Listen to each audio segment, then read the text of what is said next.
wish we had it on the screen, but let me read that phrase to you again. Pray that we may lead a tranquil and quiet life in all godliness and dignity. So the main thing that we're to pray for is not pray for the economy. Pray that inflation will go down. It's not pray for foreign policy. Pray that our soldiers can come home and no more will go into foreign fields to fight. It's not pray that there can be an answer to the great immigration dilemma on our southern border. It's not any of those things. We are to pray so that we can freely exercise our faith. There it is. So there's the prayers, that we may lead a tranquil and quiet life in all godliness and dignity. Pray that we can pursue our faith without interference. That's what we especially should be praying for. These are troubling times. Our country is in a bad situation. Who knows what will happen in the days to come? But pray that whatever happens, we will be able to continue to pursue our faith without interference. I think that's the main emphasis of our prayers. And I think especially we should be praying that no matter what happens, that we will be devoted and dedicated and faithful to our Lord, even in the face of great opposition. Our first century brethren had to be faithful in the face of intense persecution. That persecution could come our way. A lot of people have speculated it could happen. It could happen relatively soon. And I'm going to tell you something about us, members of the Lord's church today. You know, we're pretty well out there in the open in regards to what we believe and practice. For instance, it's not hard to document because we've got the internet, we've got all kind of content on the internet. It's not hard to document. What do you believe? What are you all teaching about homosexuality? We could be found out real easily, couldn't we? What do you all believe and teach about abortion? They could discover that on us pretty quickly, right? And so if they do just a little bit of research, they can find out what positions we take. They could come at us and persecute us. I pray that won't happen. We should be praying that that won't happen. That's what Paul said here. Pray that we can lead tranquil and quiet lives in all godliness and dignity. Pray.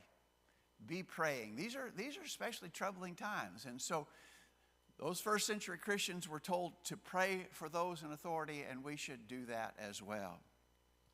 Secondly, I suggest to you that we need to pay our taxes and obey the laws of the land. That's our duty as Christians.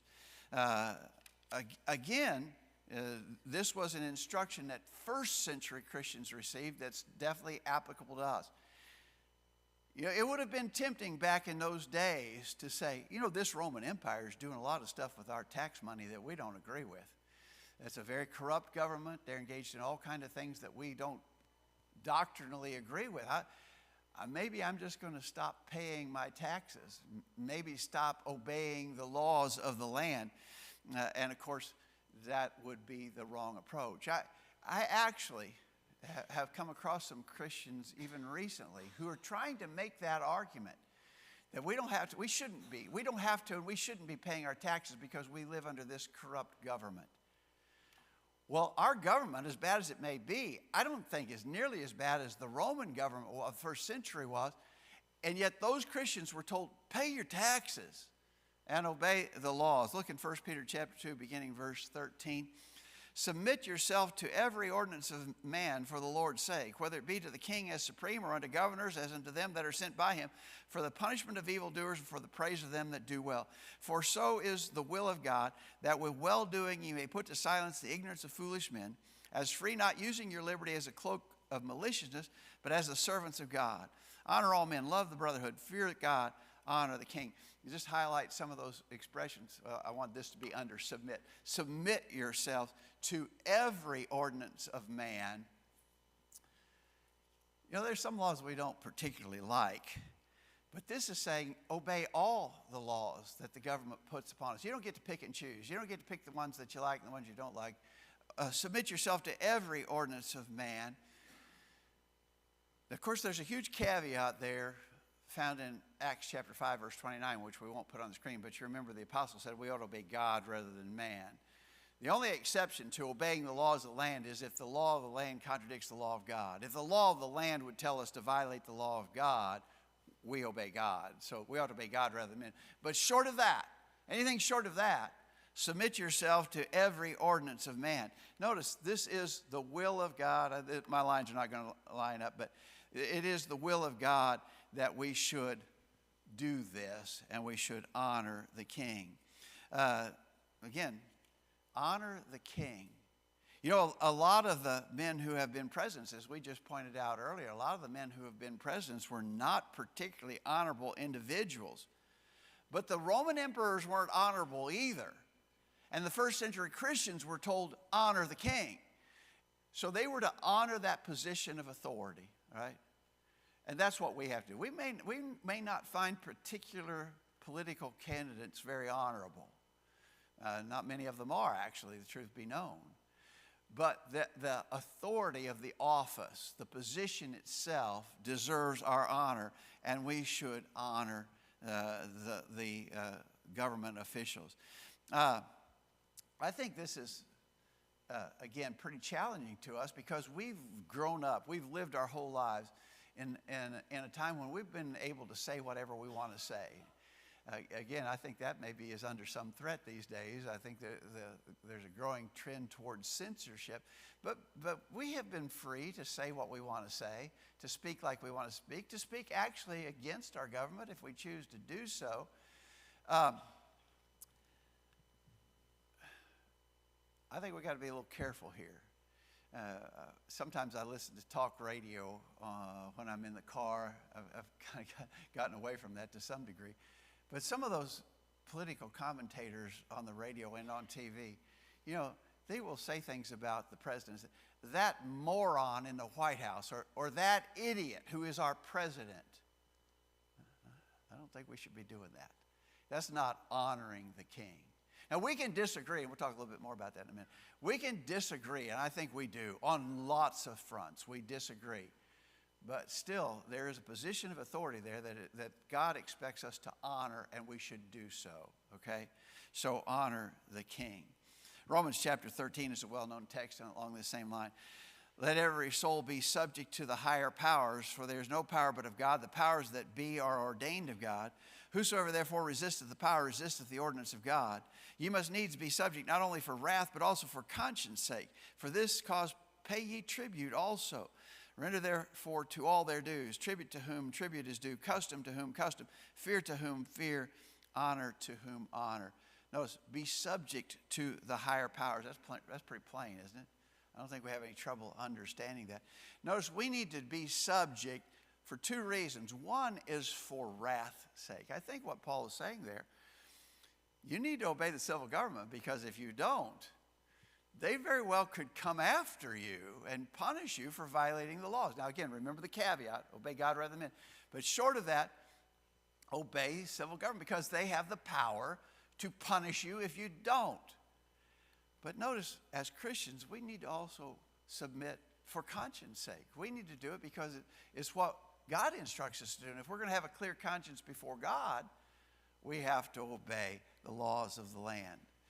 All right, so again, pray for them, obey the laws of the land, and pay your taxes. And again, I'm particularly disturbed to know that there are even some of our own brethren who have been saying, you don't have to pay taxes. In fact, you shouldn't pay your taxes because the government's doing bad things with our tax dollars and we shouldn't support it. That whole argument fails when we know that the first century Christians were instructed to pay their taxes. Even Jesus, we quoted Jesus earlier, render unto Caesar the things that are Caesar's, unto God the things that are God's. There's just no question about that, right? A couple more things. I think we need to live righteous lives.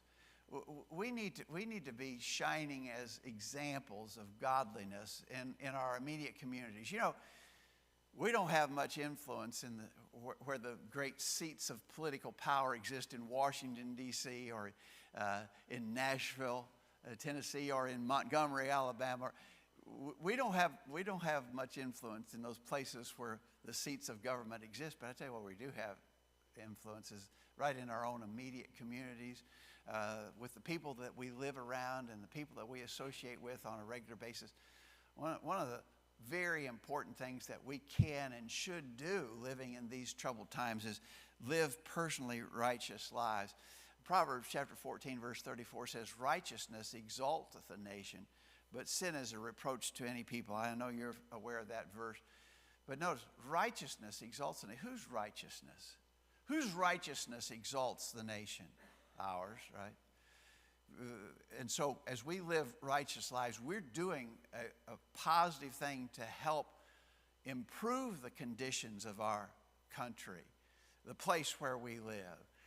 But unfortunately, if we let down and if we do not maintain a positive example and do the right things, I tell you, we can do a lot of harm. We should be doing good in exalting our nation, but if we don't live righteous lives, we can do a lot of harm. I think it's, maybe think of it this way, 100 to 1. 100 righteous deeds can be completely wiped off the board by one unrighteous deed. So as your friends and neighbors observe you, and you may be just out there doing good, boom, one time, just one time, you do something and they're aware that you have not been true to your claims, that you've actually been a hypocrite. Destroy all the good that you may have previously done. And so it's really important for us as the people of God to live righteous lives. And then could I suggest that another thing that we could do, that first century Christians were instructed to do, is to speak out and teach God's truth. You know, there are some real important moral issues at stake in our present day. And I think it's very important for us to let ourselves be known. I said earlier, we're pretty easily discoverable on the positions we take about things like homosexuality, same-sex marriage, abortion, and so forth. But that's as it should be. We should be speaking out. We should let our voices be heard. And there's a number of avenues, different ways to accomplish that. But however it is, people should have no doubt. There should be no question in people's minds about where we stand on such issues. We've got an election coming up, as we regularly do. And one way that we can voice our concerns is to the way we cast our vote. Cast our vote for candidates that oppose abortion. Cast our vote for candidates that will stand against same-sex marriage and so forth. And of course, there's a whole list of candidates, right? At the very top, you know, we're going to vote for president here in a few weeks. But there's a whole lot of authority figures that rank below them. And actually, as you well know, some of the local races, some of the state and local races have more impact on right here where we live than the national elections do.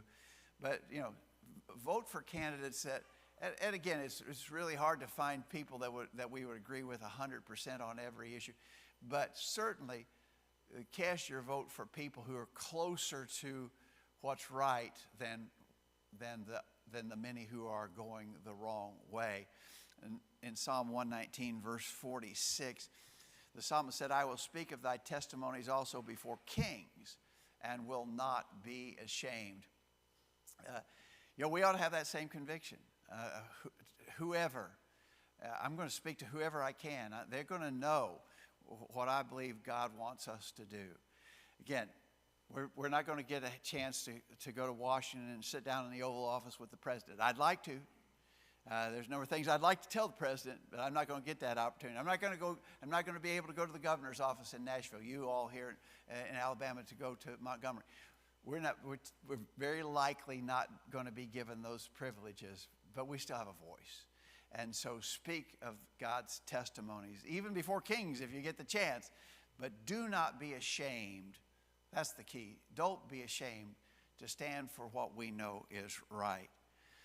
And then finally, I want to suggest that we can be critical of the failures of our government and the failures of our political leaders. As we said earlier, we've got to be respectful when we do that. You know, the concept, honor the king, really applies. We don't have a king, but we have a president. We have authority figures in high places. We can criticize them. We live in a place where we're allowed to do that. A lot of places in the world you're not allowed to do that. Where we live, we can do that. But when you do that, do so respectfully, honoring the position of authority that they hold. I'll give you just as an example here what Jesus did. Luke 13, beginning verse 31, the same day there came certain Pharisees, saying unto him, Get thee out and depart hence, for Herod will kill thee. And he said unto them, Go ye, and notice, my line's off here. Go ye and tell that fox. That's what I wanted to highlight here. Go and tell that fox, Behold, I cast out devils, I do cures today and tomorrow, and the third day I shall be perfected. Jesus called Herod that fox. I think that's kind of interesting, because Herod was a pretty treacherous guy, very cunning in the way that he did his work as the Roman appointee over parts of those districts. Jesus didn't say, Go tell that rotten skunk.